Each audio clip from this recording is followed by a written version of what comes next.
Hello friends, I am back with another video और आप सबकी डिमांड पर बात करेंगे इसमें topic policy initiatives for gender equality and women empowerment in India के बारे में, यानी कि भारत में लिंग समानता और नारी सशक्तिकरण के लिए नीतियों की जो पहल हुई है वो हम इसमें डिस्कस करेंगे। इससे पहले अगर आप मेरे चैनल पर पहली बार आए हो तो चैनल को सब्सक्राइब कर लीजिए, बिकॉज मैं अक्सर आपके लिए इंफॉर्मेटिव वीडियोस लाती रहती हूँ। तो चलिए शुरुआत करते हैं इस टॉपिक की। तो सबसे पहले ये जानना जरूरी है कि इन पॉलिसीज की जरूरत पड़ी क्यों। देखा जाए तो वैदिक एरा में विमेन की कंडीशन बहुत अच्छी थी, उन्हें इक्वल राइट्स मिलते थे, इक्वल स्टेटस था उनका। बहुत से विमेन स्कॉलर्स भी थी जैसे मैत्री, गार्गी, लोपामुद्रा। इवन विमेन को अपना हस्बैंड खुद चुनने की भी इजाजत थी और वो जैसे चाहती थी अपनी जिंदगी जी सकती थी, यानी कहीं ना कहीं इक्वल स्टेटस वो एंजॉय करती थी। लेकिन मुगल पीरियड के दौरान विमेन की कंडीशन जो है वो डिटेरियोरेट होना शुरू हो गई। लोगों ने लड़कियों को पढ़ाना बंद कर दिया इंडिया में, या तो उनकी छोटी उम्र में ही शादी कर देते थे या फिर जन्म से पहले ही उन्हें मार देते थे, और जो जिंदा भी होती थी उन्हें भी पर्दे में रखा जाता था, क्योंकि ऐसा माना जाता था कि मुगलों को जो भी लेडीज ज्यादा अट्रैक्टिव लगती थी या वो उन्हें उठा के ले जाते थे। तो इसीलिए मुगलों की नजर से बचाने के लिए ये सारी चीजें पहले शुरू हुई और फिर धीरे धीरे यही चीजें रीति रिवाजों में बदलने लग गई और विमेन की जो कंडीशन है वो बहुत ज्यादा दयनीय हो गई। फिर ब्रिटिश पीरियड के दौरान थोड़ा बहुत सुधार आया, लेकिन उतना कुछ खास सुधार नहीं आया। फिर उसके बाद इंडिपेंडेंस के बाद ये देखा गया कि अगर हम चाहते हैं कि हमारा देश सही मायनों में तरक्की करे तो उसके लिए जरूरी है कि देश में ऐसी पॉलिसीज हों जिससे जेंडर इक्वलिटी लाई जा सके, यानी कि विमेन्स भी इक्वल राइट जो है वो एंजॉय करें और उनके वेलफेयर के लिए कार्य किया जाए। क्योंकि इक्वल राइट कब एंजॉय करेंगी विमेन, जब क्योंकि कोई पीछे रह गया है तो पहले उसे अपलिफ्ट करने की जरूरत है ना, तभी तो इक्वलिटी आ पाएगी। तो उसी के लिए बहुत सारी पॉलिसीज बनाई गई, बहुत सारे स्कीम्स बनाए गए, प्रोग्राम्स हुए, तो वही हम इसमें डिस्कस करेंगे। और हमारे इंडियन कॉन्स्टिट्यूशन में भी जेंडर इक्वलिटी की बात की गई है। The principle of gender equality is enshrined in the Indian Constitution. The Constitution not only grants equality to women but also empowers the state to adopt measures in favor of women. कि सिर्फ gender equality ही नहीं लानी है, बल्कि gender equality के लिए क्या, जो मैंने आपको बात बताई कि विमेन को पहले अपलिफ्ट करने की जरूरत है, कि जो भी हमें चीजें चाहिए जिससे विमेन वेलफेयर हो सके वो सारी हम करें। According to Morgan Robin, sexism is the root oppression, the one which until and unless we uproot it will continue to put forth the branch of racism, class, hatred, ageism, competition, ecological disaster and economic exploitation. No other human differentiations can be similarly powerful in reproducing oppressions, and so women are the real left. इन्होंने क्या बोला, sexism यानी कि जो sex के basis पर discrimination होती है कि ये बॉय है, ये गर्ल है, इसे ये करना चाहिए, इसे वो करना चाहिए, या इसका ये राइट है, इसका ये राइट नहीं है, यही रूट कॉज है। जितनी भी प्रॉब्लम्स हैं, जो भी रेसिज्म है, जो भी कंपटीशन है, या जो भी प्रॉब्लम्स हैं, उनका रूट कॉज यही है। इस इनइक्वालिटी की वजह से ही, इस डिस्क्रिमिनेशन की वजह से ही बाकी जो प्रॉब्लम्स हैं वो क्रिएट होती हैं, और जो विमेन जो है वो बहुत पीछे छूट गई हैं इस डिस्क्रिमिनेशन की वजह से। तो बहुत जरूरी है कि अगर हम चाहते हैं ये सारी प्रॉब्लम्स खत्म हो तो हम जेंडर इक्वालिटी लेके आए। स्वामी विवेकानंद जी ने एक बहुत अच्छी स्टेटमेंट दी है। So according to Swami Vivekananda, there is no chance for the welfare of the world unless the condition of women is improved. It is not possible for a bird to fly on one wing. यानी कि उन्होंने कहा कि ये मुमकिन ही नहीं है कि कोई संसार, कोई समाज जो है वो तरक्की कर पाए जब तक औरतों की स्थिति जो है वो सुधरती नहीं है। क्योंकि अगर ये संसार एक पक्षी है या तो दो विंग के साथ ही उड़ पाएगा ना, तो वो दो विंग क्या है, एक मेन और एक विमेन, ऐसा इन्होंने बोला। यानी टोटल मिला के ये कहना चाहते थे कि अगर हम चाहते हैं कि पूर्ण रूप से समाज जो तरक्की करे तो उसके लिए बहुत जरूरी है कि औरतों की स्थिति जो है वो सुधारी जा सके। तो जेंडर इक्वालिटी के बारे में मैं आपको पहले भी बहुत कुछ बता चुकी हूँ। अगर आप चाहें तो प्लेलिस्ट में जाके चेक कर सकते हैं, आपको बहुत सी वीडियोस मिल जाएंगी। इसीलिए यहाँ पर हम सिर्फ विमेन एम्पावरमेंट को डिस्कस करेंगे और उसके बाद पॉलिसी इनिशिएटिव्स को। तो विमेन एम्पावरमेंट क्या है, यानी कि समाज के हर क्षेत्र में विमेन को बराबरी का दर्जा मिले और ऐसी क्या चीजें की जा सके जिससे उन्हें बराबरी पर लाया जा सके, यानी एक एड, एक हेल्प हम बोल सकते हैं एक तरीके से। Empowering women is the fundamental right of women. They can have equal right to participate in education, society, economics and politics. They are allowed to have higher education and treated in the way like men. यानी कि हर क्षेत्र में उन्हें बराबरी का दर्जा, फिर भले ही वो एडुकेशन का हो, इकोनॉमिक्स हो, पॉलिटिक्स हो, हर जगह इक्वल राइट्स उन्हें मिले। विमेन एम्पावरमेंट के 5 कॉम्पोनेंट्स हैं। Women's sense of self worth, की विमेन सेल्फ वर्थ को पहचाने। Their right to have and to determine choices, अपने हिसाब से चीजें चुन सके। Their right to have access to opportunities and resources, equal opportunities और रिसोर्सेज मिले उन्हें। Their right to have power to control their own life both within and outside the home, यानी कि अपनी जिंदगी अपने हिसाब से जी सके, घर के अंदर भी, घर के बाहर भी। Their ability to influence the direction of social change to create a more just social and economic order nationally and internationally, यानी कि अपने विचार जो हो वो साझा कर सके सोशल चेंज लाने के लिए, ताकि एक जस्ट इन्वायरमेंट क्रिएट किया जा सके। फिर नेक्स्ट बात आ जाती है need for women empowerment. Women को एम्पावर करने की जरूरत है क्यों, क्या फायदे होंगे एक तरीके से। तो सबसे पहला फायदा है टू इरेडिकेट पॉवर्टी। जब विमेन एम्पावर होंगी, जैसे कि हम देखेंगे अभी पॉलिसीज में भी कि विमेन के लिए सेल्फ हेल्प ग्रुप्स चलाए गए, सस्ते इंटरेस्ट पर लोन्स दिए गए, यानी कि कम इंटरेस्ट पर। तो इन सारी चीजों से क्या होगा, पॉवर्टी कहीं ना कहीं खत्म होगी। टू इरेडिकेट करप्शन, जब औरतें पढ़ी लिखी होंगी, उन्हें अपने अधिकारों के बारे में पता होगा, तो करप्शन खत्म करने में कहीं ना कहीं मदद मिलेगी। टू रिड्यूस डोमेस्टिक वायलेंस, जब उन्हें अपने अधिकार पता होंगे तो वो वॉइस उठा सकती हैं। जब उन्हें पता होगा कि ऐसा करने पर ये सजा है, ये लॉज बने हुए हैं हमारी सुरक्षा के लिए, तो वो अपने लिए आवाज उठा सकती हैं। इंश्योर इक्वलिटी, जब विमेन एम्पावर होगी तो इक्वलिटी आएगी, मेन एंड विमेन को इक्वल समझा जाएगा। टू डील विद अनएम्प्लॉयमेंट, जब पढ़ी लिखी होंगी, एम्प्लॉयमेंट होगी, तो जो अनएम्प्लॉयमेंट की प्रॉब्लम है वो भी कहीं ना कहीं सॉल्व होगी। जब विमेन को एम्पावर किया जाएगा, उन्हें इक्वल राइट्स मिलेंगे, तो उनके अंदर कॉन्फिडेंस भी आएगा। और हम देखते हैं कि इंटेलिजेंस दोनों में बराबर लेवल का होता है, तो उन्हें भी इक्वल अपॉर्चुनिटी मिलेगी अपने इंटेलिजेंस को दिखाने की। इकोनॉमिक इंडिपेंडेंस, अब देखिए जब एडुकेट होंगे, एम्प्लॉयमेंट होंगे, तो इकोनॉमिकली इंडिपेंडेंट भी होंगे। Next is national development. कोई भी देश तब तरक्की करता है जब महिलाएं एवं पुरुष जो हैं उसके कंधे से कंधा मिलाकर चलते हैं, यानी कि बराबरी में चलते हैं। तो जब विमेन को एम्पावर किया जाएगा तो ऑब्वियस है कि सोसाइटी की डेवलपमेंट होगी और नेशन की भी डेवलपमेंट होगी। रिड्यूस सेक्सुअल एक्सप्लॉयटेशन, हम ये देखते हैं जो विमेन पढ़ी लिखी नहीं होती है, जिन्हें अपने राइट्स के बारे में नहीं पता होता है, उन्हें सेक्सुअली एक्सप्लॉइट किया जाता है। वेयर एज अगर विमेन एम्पावर होगी तो इन चीजों को हम कहीं ना कहीं रोक सकते हैं। तो इसीलिए जरूरी है कि विमेन को एम्पावर किया जाए। इसीलिए within the framework of a democratic polity, our laws, development policies, plans and programmes have aimed at women's advancement in different spheres. क्योंकि जेंडर इक्वलिटी सिर्फ एक फंडामेंटल ह्यूमन राइट ही नहीं है, विमेन एम्पावरमेंट सिर्फ विमेन की condition सुधारने के लिए ही नहीं है, but a necessary foundation for a peaceful, prosperous and sustainable world.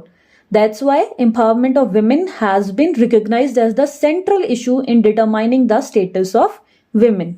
तो इसमें से कुछ ऐसी स्टेटमेंट्स है जो सिंपल लैंग्वेज में ही लिखी हैं, तो समझ आ रही हैं, तो इसलिए मैं ज्यादा इलेबोरेट नहीं कर रही हूँ। फिर भी अगर आपको कुछ नहीं समझ आया कहीं तो आप कमेंट सेक्शन में मुझसे पूछ लीजिएगा।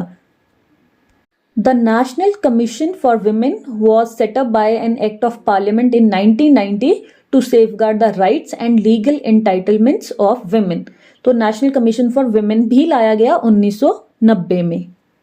अब हम डिस्कस करेंगे कुछ कॉन्स्टिट्यूशनल प्रोविजंस जो जेंडर इक्वलिटी और विमेन एम्पावरमेंट के लिए काम करते हैं। तो सबसे पहले आ जाता है आर्टिकल नंबर 14 जो है इक्वलिटी बिफोर लॉ, यानी कि लॉ के सामने मेन और विमेन दोनों इक्वल हैं, दोनों ही अपनी बात रख सकते हैं। दोनों की बातों को इक्वल लेवल की इम्पोर्टेंस मिलेगी। Next is article number 15, prohibition of discrimination on grounds of religion, race, caste, sex और प्लेस ऑफ बर्थ। यानी कि मेन या विमेन के साथ किसी भी तरीके का डिस्क्रिमिनेशन नहीं होगा किसी भी बेस पर। ना ही धर्म के आधार पर हम कह सकते हैं कि इस धर्म की औरतें तो यहाँ नहीं आएंगी या इस धर्म का इंसान है तो यहाँ नहीं आएगा, यानी कि सबको इक्वल ही ट्रीट किया जाएगा। जैसे कि आप स्कूल्स में भी देखते हो तो वहाँ ये नहीं होता है कि सिर्फ इस धर्म के बच्चे पढ़ सकते हैं या सिर्फ इस धर्म के बच्चे आ सकते हैं या इस धर्म के ही टीचर होंगे। तो किसी भी तरीके का कोई डिस्क्रिमिनेशन नहीं होना चाहिए। अगर कोई अपनी शॉप खोलना चाहता है, कोई रेस्टोरेंट खोलना चाहता है तो वो खोल सकता है, किसी भी धर्म का इंसान, किसी भी कास्ट का इंसान, कोई भी जेंडर का इंसान। इसके अलावा जैसे पहले ज़माने में होता था कि वेल्स वगैरह इनके अलग होते थे, अलग रोड्स होते थे, तो वो भी नहीं है। जो भी गवर्नमेंट के अंडर चीज़ आती है वो पब्लिक है और हर कोई उसे यूज़ कर सकता है हो, और किसी को कोई अधिकार नहीं है कि किसी के साथ कोई भेदभाव करे। और अगर ऐसा कोई करता है तो उसके खिलाफ हम कंप्लेंट कर सकते हैं और उसको प्रॉपर उसकी सज़ा मिलती है।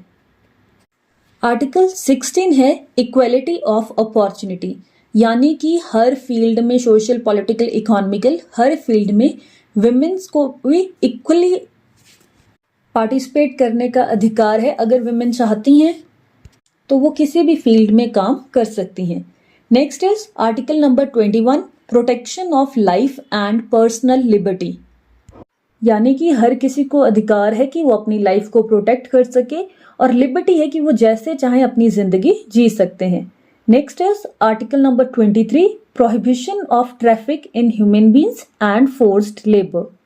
तो ये आपने सुना भी होगा कि ट्रैफिकिंग, अगर किसी इंसान को ऐसे ज़बरदस्ती अपने पास रखा जाए और उससे काम करवाया जाए, जैसे पहले बंधुआ मजदूर भी होते थे, या फिर इंसानों की खरीद फरोख्त की जाए, तो वो चीज़ भी क्या है, गलत है। उसके लिए भी हमारे पास लॉज हैं, यानी कि उसके अगेंस्ट हमारे पास लॉज हैं कि अगर कोई कुछ ऐसा करता है तो उसे क्या क्या सज़ाएं मिलनी चाहिए। इसके अलावा हम इसमें आर्टिकल नंबर 21A भी लिख सकते हैं, राइट टू एजुकेशन एक्ट, जो कि 86th कॉन्स्टिट्यूशनल अमेंडमेंट एक्ट के अंतर्गत आया था, कि जो एजुकेशन को जो वो फंडामेंटल राइट बना दिया गया था कि मेन और विमेन यानी कि गर्ल्स और बॉयज को इक्वली ट्रीट किया जाए और सबको शिक्षा का अधिकार है।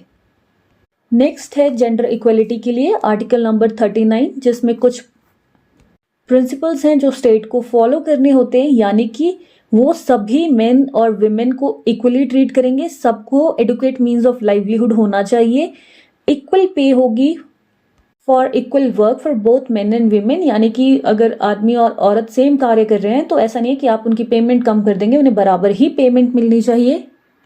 That the health and strength of workers, men and women, and the tender age of children are not abused, and that citizens are not forced by economic necessity to enter vocation unsuited to their age or strength। यानी कि उन्हें किसी भी तरीके से मजबूर नहीं करना चाहिए कि वो ऐसा काम करें जो उनकी एज और उनके स्ट्रेंथ के हिसाब से ठीक नहीं है। जैसे आपने देखा होगा कंपनीज में भी, फैक्ट्रीज वगैरह में भी विमेन को अलग काम दिया जाता है, वेयरएज मेन को अलग काम दिया जाता है, क्योंकि विमेन और मेन इक्वल जरूर हैं लेकिन दोनों की अपनी अपनी स्ट्रेंथ्स हैं, अपनी अपनी वीकनेसेस हैं, तो वो जो काम है वो उन्हें उसी हिसाब से दिया जाना चाहिए।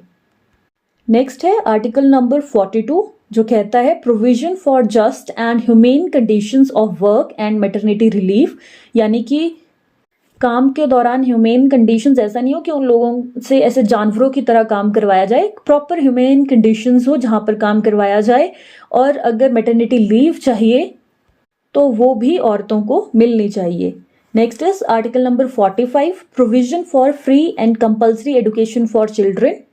इसमें भी यही था कि बिना किसी भेदभाव के बच्चों को शिक्षा मिलनी चाहिए, तो जिससे जेंडर इक्वलिटी आएगी और जो एक तरीके से जेंडर इक्वलिटी को इंश्योर भी करता है। तो ये कुछ इंपॉर्टेंट आर्टिकल्स थे, इनमें से जितने आपको याद रहते हैं वो आप लिख सकते हो, क्योंकि इसके अलावा भी इसमें बहुत सारी चीज़ें हमें डिस्कस करनी है, कुछ स्कीम्स भी डिस्कस करनी पड़ेंगी, पॉलिसीज भी डिस्कस करनी पड़ेंगी। तो जितने भी आर्टिकल्स आपको याद रहते हैं उतने लिखिए, उसके बाद आप नेक्स्ट सब टॉपिक उठा सकते हैं। तो नेक्स्ट हम बात करेंगे अब national policy for women empowerment के बारे में, जिसके बारे में मैंने आपको स्टार्टिंग में भी बताया था, जो 2001 में आई थी। तो इसका मेन मकसद ये था, गोल था कि एडवांसमेंट लाई जा सके विमेन के लिए, डेवलपमेंट हो और विमेन को एम्पावर किया जा सके। तो कुछ मेन ऑब्जेक्टिव्स थे इस पॉलिसी के, वो हम डिस्कस करेंगे। To create an environment through different economic and social policies that enables the development of women, यानी कि हमें ऐसे इकोनॉमिक और ऐसी सोशल पॉलिसीज लानी है जिससे विमेन डेवलप हो सकें। The enjoyment of all human rights and fundamental freedom by women on the basis with men in all spheres, political, economic, social, cultural and civil। तो इन पॉइंट्स को मैं ज़्यादा एक्सप्लेन नहीं करूंगी क्योंकि ये डायरेक्ट समझ आ रहे हैं कि हमें ऐसी कंडीशंस बनाने हैं कि विमेन जो है वो सारे अपने राइट एंजॉय कर पाएं और पॉलिटिकली, इकोनॉमिकली, सोशली, कल्चरली और सिविल इन्वायरमेंट में मेन के बराबर हों। Equal access to participation and decision making of women in social, political and economic life of the nation. Equal access to women to health care, quality education at all levels, career and vocational guidance, employment, equal remuneration। यानी कि किसी भी political, किसी भी social event में women जो है वो इक्वली पार्टिसिपेट कर सकती हैं। और इसके अलावा इक्वल एक्सेस होगा विमेन का हेल्थ केयर के लिए, क्वालिटी एजुकेशन के लिए हर लेवल पर, वोकेशनल गाइडेंस, अपनी जो देश है स्ट्रेंथन करना उसके लीगल सिस्टम को, ताकि लड़कियों के साथ या औरतों के साथ किसी भी तरीके का कोई भेदभाव ना हो। यानी कि लोगों के अंदर एक थोड़ा डर हो कि अगर हम ऐसा कुछ गलत करेंगे तो हमें कुछ सजा मिल सकती है। हमारे देश में क्राइम रेट इतना क्यों है? क्योंकि कहीं ना कहीं लोगों को ये है कि हमारा जो लीगल सिस्टम है वो उतना ज़्यादा स्ट्रांग नहीं है। Changing societal attitude and community practices by active participation and involvement of both men and women, यानी कि सोसाइटी के एटीट्यूड में और कम्युनिटी की प्रैक्टिसेस में हम चेंज ला सकते हैं जब औरतें और जो मर्द हैं वो एक साथ काम करेंगे, एक्टिवली पार्टिसिपेट करेंगे, इन्वॉल्व होंगे। इसके अलावा किसी भी तरीके का कोई जो वायलेंस हो रहा है विमेन के अगेंस्ट, गर्ल चाइल्ड के अगेंस्ट, उसे रोका जाना चाहिए। स्ट्रेंथनिंग पार्टनरशिप हो सिविल सोसाइटी की, विमेन ऑर्गेनाइजेशंस की। आपने देखा होगा कि अगर किसी विमेन पर अत्याचार होता है तो विमेन ऑर्गेनाइजेशन जो है वो उनकी मदद करने के लिए आगे आते हैं। तो ये भी इस पॉलिसी के अंतर्गत बोला गया। इसके अलावा the policy also takes note of the commitments of the 9th 5-year plan and the other sectoral policies relating to empowerment of women. जो 5-year प्लान आते थे उनमें भी विमेन एम्पावरमेंट के लिए बहुत सारी बातें कही गई। तो इस पॉलिसी ने भी 9th 5-year प्लान की जो कमिटमेंट्स है उस पर फोकस करने के लिए बोला। So women empowerment and gender equality के लिए फर्स्ट 5-year प्लान आया था 1951 में, जो कि 1956 तक चला था। तो पहले 5-year प्लान में विमेन के लिए क्या किया गया कि महिला मंडल्स बनाए गए ताकि अगर उन्हें किसी तरीके की कोई हेल्प चाहिए तो वो वहां से ले सकें। विमेन क्लब बनाए गए जहां पर विमेन जो हैं वो अपनी प्रॉब्लम्स जो डिस्कस कर सकें और उसके क्या सॉल्यूशंस हो सकते हैं वो गवर्नमेंट भी उन्हें बताएगी और वो खुद से भी कुछ सॉल्यूशंस निकाल सकें। सेकेंड 5-year प्लान आया था 1956 से 61 के लिए। इसमें मैटरनिटी बेनिफिट्स के बारे में बात की गई थी कि कैसे मैटरनिटी लीव मिलनी चाहिए, क्या इंसेंटिव्स मिल सकते हैं अगर इनकेस इंजरी हो जाती है, कोई एक्सीडेंट वगैरह हो जाता है, विमेन के साथ कोई प्रॉब्लम हो जाती है तो उसके लिए उन्हें क्या हेल्प मिल सकती है, क्या एड मिल सकती है। इसके अलावा इसमें बात हुई थी कि इक्वल पेमेंट होनी चाहिए, इक्वल पे स्केल होना चाहिए मेन और विमेन के लिए अगर वो इक्वल काम कर रहे हैं। थर्ड 5-year प्लान आया था 1961 से 66 में। इसमें चाइल्ड वेलफेयर प्रोग्राम्स के बारे में बात करी गई थी। जैसे पहले मैटरनिटी के बारे में बात हुई, फिर उसके बाद चाइल्ड वेलफेयर की भी बात हुई, जिसमें फैमिली प्लानिंग होनी चाहिए, लोगों को समझाया जाए कि उनके हेल्थ के लिए क्या ज़रूरी है और न्यूट्रिशियस डाइट क्या होती है, इसके बारे में विमेन को बताया जाए। फोर्थ 5-year प्लान आया था 1969 से लेकर 1974 के लिए। इसमें ये कोशिश की गई जो पॉपुलेशन इंक्रीज हो रही थी उसको रिड्यूस किया जाए, जिसके लिए विमेन को एडुकेट किया गया कि उन्हें क्या करना चाहिए, क्या नहीं करना चाहिए। वो अपनी सेल्फ वर्थ को पहचाने, उनकी खुद की आइडेंटिटी हो, अपने विचार जो हो वो दूसरों के सामने रखना सीखें। तो यानी कि सारी एक्टिविटीज़ जो हैं वो विमेन वेलफेयर के लिए की गई। फिर आया फिफ्थ 5-year प्लान 1974 से 1979 में, जिसमें विमेन की हेल्थ पर फोकस किया गया कि उन्हें बताना है कैसे हेल्दी रहें, फैमिली प्लानिंग कैसे करनी है, न्यूट्रिशियस डाइट वो लें, यानी कि ऑलमोस्ट सिमिलर पॉइंट्स थे। एडुकेशन उनकी पर फोकस हो कि जब एडुकेट होंगी तो खुद को खुद से संभाल पाएंगी, स्किल्स इन्हांस की जाए, लेजिस्लेशन पर, इन सारी चीज़ों पर बात हुई। फिर आया सिक्स्थ 5-year प्लान 1980 से 1985 तक, जिसमें 3-fold स्ट्रैटेजी के बारे में बात की गई सिक्स्थ 5-year प्लान में, जिसमें 3 क्या थी, एडुकेशन, एम्प्लॉयमेंट और हेल्थ। इन 3 पॉइंट्स पर, इन 3 चीज़ों को मुख्य बिंदु मानकर ही काम किया गया, स्कीम्स बनाई गई। 7th 5-year प्लान आया 1985 से 1990 में, जिसमें 290 प्लस प्रोग्राम्स लाए गए ताकि विमेन जो है वो इक्वल स्टेटस एंजॉय कर सके। 1986 की जो एजुकेशनल पॉलिसी थी उसमें भी पॉलिसी में विमेन एजुकेशन की अलग से बात करी गई थी। फिर 8th 5 ईयर प्लान आया था 1992 से 1997 में, जिसमें पंचायती राज सिस्टम को इंट्रोड्यूस किया गया। फिर 9th 5 ईयर प्लान आया 1997 से 2002 तक, जिसमें वर्क प्लेस पर इक्वल एनवायरनमेंट हो, ऑफिस स्कूल्स में किसी भी तरीके का कोई डिस्क्रिमिनेशन ना हो, और पब्लिक और प्राइवेट सेक्टर इन दोनों पर ही ये सारी चीज़ें लागू हों, ये बात करी गई। इसके अलावा एक इम्पॉर्टेंट चीज़ जो इसमें हुई वो ये थी कि 1/3 रिजर्वेशन जो है वो विमेन को दी जाए। 10th 5 ईयर प्लान आया था 2002 से 2007 तक के लिए, जिसमें प्रोटेक्शन ऑफ गर्ल्स की डेवलपमेंट हो, उन्हें अपने राइट्स के बारे में पता चले, इस पर काम हुआ। फिर 11th 5 ईयर प्लान आया 2007 से 2012 तक, जिसमें सेफ चाइल्डहुड स्कीम आई गर्ल्स के लिए। फिर 12th 5 ईयर प्लान आया 2012 से 2017 तक, जिसमें faster, sustainable and more inclusive growth की बात करी गई। नेशनल रूरल हेल्थ मिशन भी इसके अंतर्गत ही आया। तो टोटल मिलाकर देखा जाए तो ये जो सारे 5 ईयर प्लान आए, ये विमेन को इक्वल राइट्स और इक्वल अपॉर्चुनिटीज मिल सके, पेट्रियार्कियल सोसाइटी है उसको चेंज किया जा सके, उसके लिए आए। ये सारे आपको याद करने थोड़े मुश्किल हो सकते हैं, तो आप इनकी डेट्स तो सबकी याद कर लीजिए, और वो ताकि वो आप सीक्वेंस में लिख सकें। इसके अलावा कुछ जो इंपॉर्टेंट है, जैसे सेकंड में कुछ इंपॉर्टेंट चीज़ें हुई, 6th में हुई, 9th में काफ़ी इंपॉर्टेंट चीज़ें हुई, तो उनके बारे में आप एक्सप्लेन कर सकते हैं। अब हम डिस्कस करेंगे कि इस पॉलिसी के अंतर्गत क्या बोला गया कि कैसे विमेन को एम्पावर किया जा सकता है। तो वेज टू एम्पावर विमेन, तो सबसे इंपॉर्टेंट है जेंडर सेंसिटाइजेशन, यानी कि हम बच्चों के अंदर ऐसी एबिलिटीज लाएं, उन्हें ऐसी चीजें सिखाएं, उन्हें सिखाएं कि जो गर्ल्स एंड बॉयज हैं वो इक्वल हैं और किसी के भी साथ किसी भी तरीके का कोई भेदभाव नहीं होना चाहिए। नेक्स्ट इज सपोर्ट सर्विसेज, यानी कि विमेन को सपोर्ट किया जाए। वो कैसे किया जा सकता है? चाइल्ड केयर फैसिलिटीज प्रोवाइड करके, वर्क प्लेसेस पर आपने देखा होगा क्रचेस होते हैं, आजकल एजुकेशनल इंस्टीट्यूशंस में भी क्रचेस होते हैं। जो डिसेबल विमेन है या जिनका कोई नहीं है, उनके लिए होम्स वगैरह प्रोवाइड करके विमेन फ्रेंडली पॉलिसीज बनाकर हम उनको सपोर्ट कर सकते हैं। नेक्स्ट इज माइक्रो क्रेडिट, यानी कि जो विमेन पॉवर्टी लाइन के बिलो आती हैं उनको हम लोन वगैरह के जरिए हेल्प कर सकते हैं। आपने देखा होगा कि कम इंटरेस्ट पर लोन्स मिल जाते हैं औरतों को आसानी से, तो वो इसीलिए ताकि विमेन को एम्पावर किया जा सके। Next is safety in industries, women को जो है वो नाइट शिफ्ट में काम ज़्यादातर अवॉइड करवाया जाता है, और जहाँ पर ज़रूरत होती भी है तो वो फैक्ट्रीज जो होती हैं, वो कंपनीज जो होती हैं, वो विमेन के लिए प्रॉपर सिक्योरिटी, उनके के लिए ट्रांसपोर्टेशन के लिए फैसिलिटीज़ उन्हें जो है वो प्रोवाइड करवाती हैं। इसके अलावा एग्रीकल्चर ट्रेनिंग, आपने देखा होगा कि गाँव वगैरह में भी ऑफिसर्स वगैरह जाके या जो काम कर रहे होते हैं एग्रीकल्चर सेक्टर में, वो जाके औरतों को ट्रेनिंग देते हैं कि कैसे वो काम अच्छे से कर सकते हैं, कैसे उन्हें टूल्स जो होते हैं वो कैसे यूज़ कर सकते हैं वो लोग, और कैसे बेनिफिट पा सकते हैं फसल से। इसके अलावा उन्हें सॉइल कंजर्वेशन के बारे में समझाया जाता है, एनिमल हस्बेंड्री, ये सारी चीज़ें, हॉर्टिकल्चर, इन सभी चीज़ों के बारे में बताया जाता है ताकि विमेन को जो है वो अपलिफ्ट किया जा सके।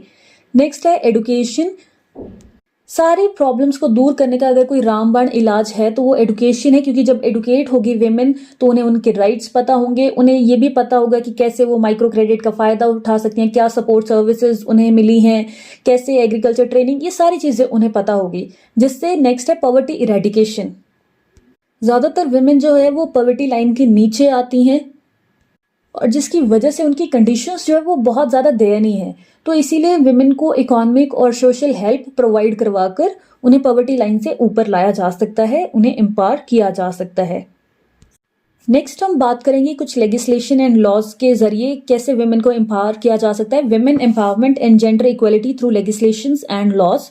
तो सबसे पहले हम बात करेंगे हिंदू मैरिज एक्ट जो 1955 में आया था, जो कि हिंदू ब्राइड्स और ग्रूम्स के लीगल राइट्स को प्रोटेक्ट करने के लिए आया था, जिसमें बाइगेमी के बारे में बात हुई थी, मैरिजेबल एज क्या होनी चाहिए उसके बारे में बात हुई थी, कि कैसे जो हिंदू मैन है वो मल्टीपल वाइफ्स नहीं रख सकता, इसके बारे में बात हुई थी।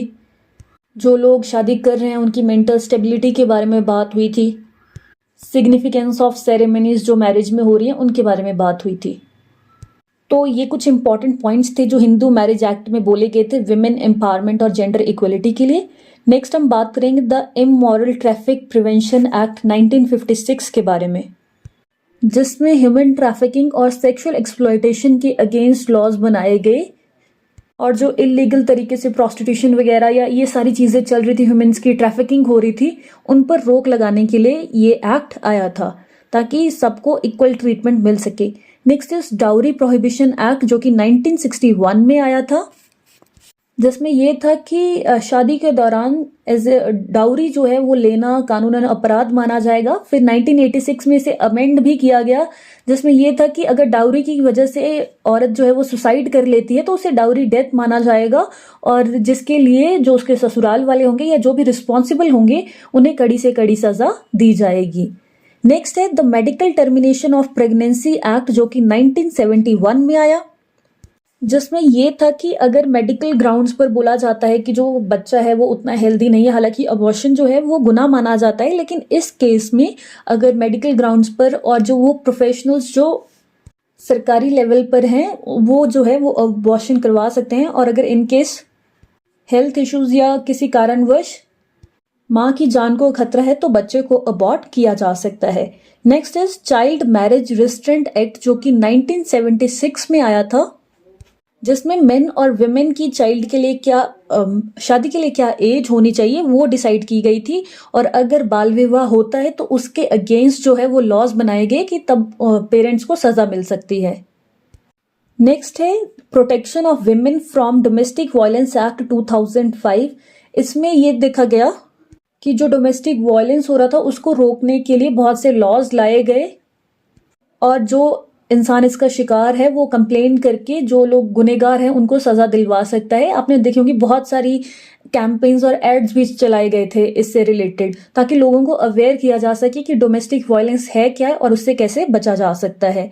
Next is criminal law bill जो कि 2013 में आया था, जिसमें एसिड अटैक, स्टॉकिंग और सेक्सुअल हरासमेंट के लिए कड़ी से कड़ी सजा की बात कही गई थी। इसके अलावा भी कुछ लॉज वगैरह थे जैसे कि indecent representation of women prohibition, commission of Sati prevention act, तो इनके बारे में भी आप लिख सकते हो। मैंने जो कुछ इंपॉर्टेंट थे वो आपके साथ डिस्कस किए हैं।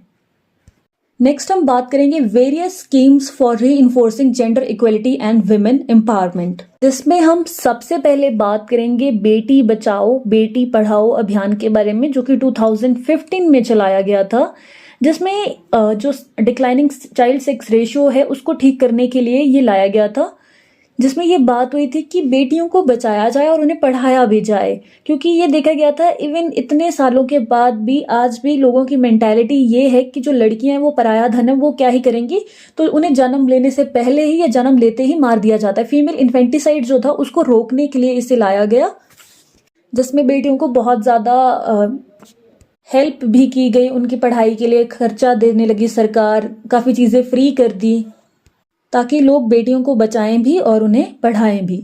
Next is women helpline scheme जो कि 2015 में आई, जिसमें विमेन के लिए toll free 24 hours telecom services लगाई गई ताकि जो विमेन वायलेंस से इफेक्टेड है या जिन्हें कुछ भी ऐसा लगता है कि उन्हें पुलिस की हेल्प की ज़रूरत है तो वो उस नंबर पर कॉल करके हेल्प मांग सकती हैं या फिर इंफॉर्मेशन ले सकती हैं सपोर्ट सर्विसेज और जो गवर्नमेंट की स्कीम्स है उसके बारे में। Next is working women hostel WWH जो कि 1972 में आया था।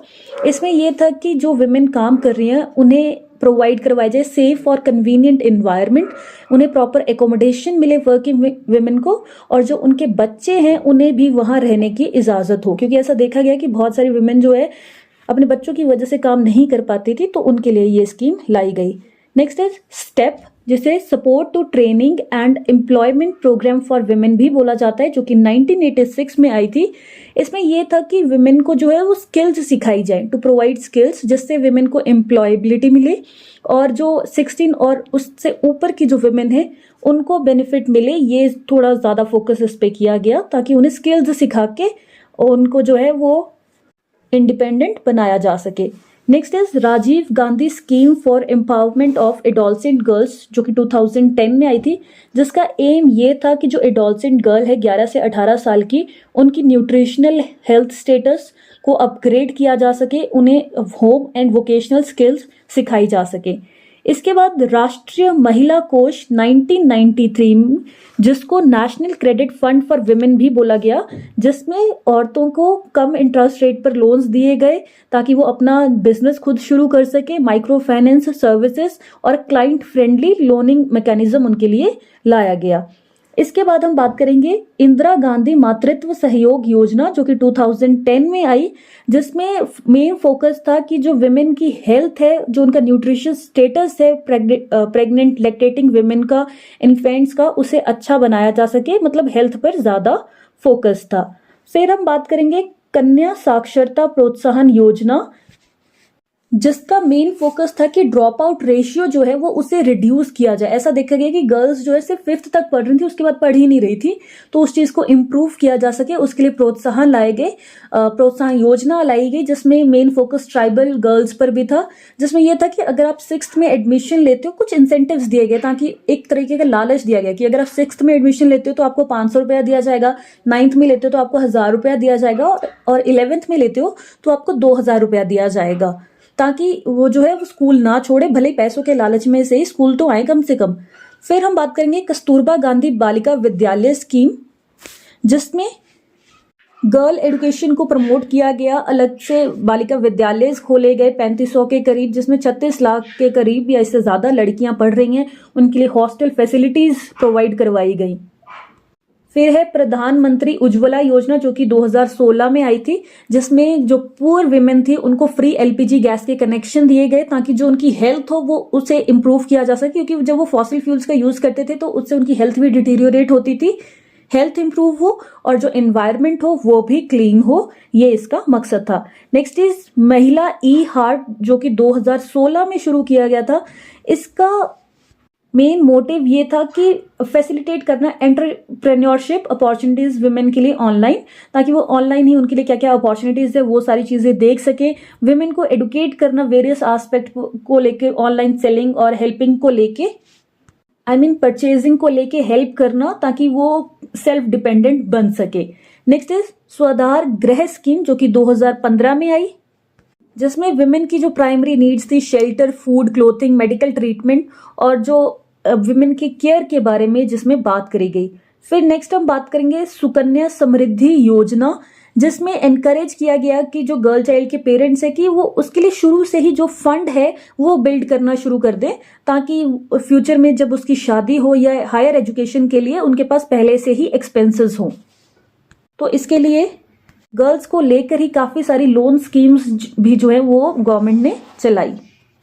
नेक्स्ट शी बॉक्स पोर्टल, जो कि 2018 में आया, जिसमें जो विमेन ने सेक्सुअल हरासमेंट फेस किया है या जिन्हें किसी तरीके की प्रॉब्लम रही है, वो किस तरीके से स्पीडी उनकी रिकवरी हो सके, क्या क्या रेमेडीज हो सकती हैं, उसके बारे में विमेन को बताया गया। नेक्स्ट है स्वावलंबन प्रोग्राम, जिसमें स्वावलंबी बनाना, यानी कि तो वो कैसे होगा जब एम्प्लॉयड होंगी, तो यानी कि ट्रेनिंग और स्किल्स देना विमेन को, ताकि वो एम्प्लॉयमेंट भी मिले उन्हें और सेल्फ एम्प्लॉयमेंट के बारे में भी वो जाने। नेक्स्ट इज नारी वेब पोर्टल, जो कि 2018 में आया था, जिसमें विमेन, इसका मेन मकसद ये था कि टू स्प्रेड इन्फो अबाउट जो स्कीम्स हैं, जो बेनिफिट्स गवर्नमेंट जो है वो विमेन को प्रोवाइड करवा रही है। प्रॉब्लम ये है कि आधी जनता को पता ही नहीं है कि गवर्नमेंट ने क्या क्या स्कीम्स चला रखी हैं, जिसकी वजह से आज भी हम जेंडर इक्वेलिटी नहीं ला पाए हैं। तो ऐसे पोर्टल्स चलाए गए जिससे लोगों को पता चले कि क्या क्या स्कीम्स उनके लिए हैं। तो ये कुछ इंपॉर्टेंट स्कीम्स थी। इसके अलावा नारी शक्ति पुरस्कार, निर्भया 2012 में जो आई थी, विमेन सेफ्टी एंड सिक्योरिटी के लिए धन लक्ष्मी, और भी बहुत सारी स्कीम्स है जिसके बारे में आप लिख सकते हो। तो चलिए अब कंक्लूड करते हैं इस टॉपिक को कि ये सारी पॉलिसीज के बाद भी हम आज भी देखते हैं कि आज़ादी के इतने सालों के बाद भी औरतें जो है वो डिस्क्रिमिनेशन फेस कर रही हैं। जेंडर इक्वालिटी के जो हमारा मोटो है उसको हम अचीव नहीं कर पाए हैं। जो हमारे MDM थे उनमें भी जेंडर इक्वलिटी की बात हुई कि मेन और विमेन को इक्वली ट्रीट किया जाए। एसडीजी में भी ये गोल एक लाया गया, लेकिन फिर भी हम उसको अचीव नहीं कर पाए हैं। उसका रीजन ये है कि ये सारी पॉलिसीज जो है वो कागजों पर तो बहुत अच्छी बन जाती है, लेकिन ग्राउंड लेवल पर वो इम्प्लीमेंट नहीं हो पाती है। तो जरूरी है कि हम काम करें इस तरीके से कि ग्राउंड लेवल पर ये जो पॉलिसीज हैं, ये जो स्कीम्स हैं, वो इम्प्लीमेंट हो पाए। और ये हमारी ड्यूटी बनती है कि हम लोगों को अवेयर करें कि उनकी राइट्स क्या है, उनकी ड्यूटीज क्या है, और क्यों जरूरी है विमेन को एम्पावर करना, क्यों जरूरी है जेंडर इक्वलिटी। क्योंकि ये 2 की फैक्टर्स हैं जिससे हम अपने देश का भविष्य संवार सकते हैं और अपनी सोसाइटी में, अपनी कंट्री में एक हेल्दी इन्वायरमेंट क्रिएट कर सकते हैं। आई नो आपको लग रहा होगा ये टॉपिक थोड़ा लेंथी है, लेकिन यकीन मानिए काफी इजी है। और अगर पेपर में आता है तो आपके पास कंटेंट बहुत ज़्यादा है। देखिए, जैसे मैं एक आपको बता देती हूँ कि कैसे आप लिखेंगे, क्योंकि इतने स्मार्ट और इंटेलिजेंट तो आप सब हैं ही, अब 4th सेमेस्टर में आ चुके हैं कि खुद से आंसर फ्रेम कर सके। तो सिर्फ बेसिक पॉइंट्स पता होने चाहिए। सबसे पहले तो इंट्रोडक्शन देंगे जिसमें जेंडर इक्वलिटी और विमेन एम्पावरमेंट क्या होती है उसके बारे में लिखेंगे।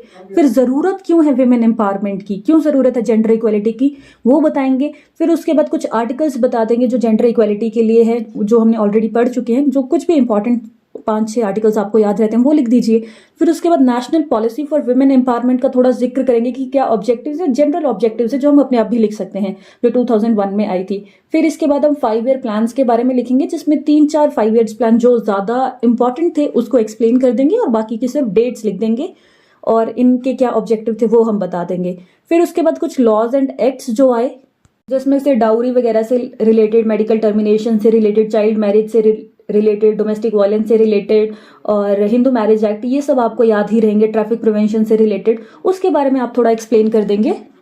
एंड देन स्कीम्स भी आपको बहुत सारी ऑलरेडी आती होंगी, जैसे बेटी बचाओ बेटी पढ़ाओ, और ये उज्ज्वला वाली, इंदिरा गांधी मातृत्व वाली, वेब पोर्टल वाली, विमेन हेल्पलाइन स्कीम, स्वावलंबन प्रोग्राम, स्वाधार गृह स्कीम, प्रधानमंत्री उज्ज्वला योजना, कस्तूरबा गांधी बालिका विद्यालय और भी बहुत सारी। तो जो भी आपको याद रहती है उनमें से 5-6 एक्सप्लेन करके आप टॉपिक को कंक्लूड कर सकते हो। तो इस तरीके से आपका एक 16 मार्क्स का बहुत ही अच्छा आंसर जो है वो तैयार हो जाएगा। सो आई होप आपको वीडियो इन्फॉर्मेटिव लगी हो, और अगर लगी है तो लाइक शेयर ज़रूर करें और चैनल को सब्सक्राइब ज़रूर करें। Thank you and stay connected for more videos.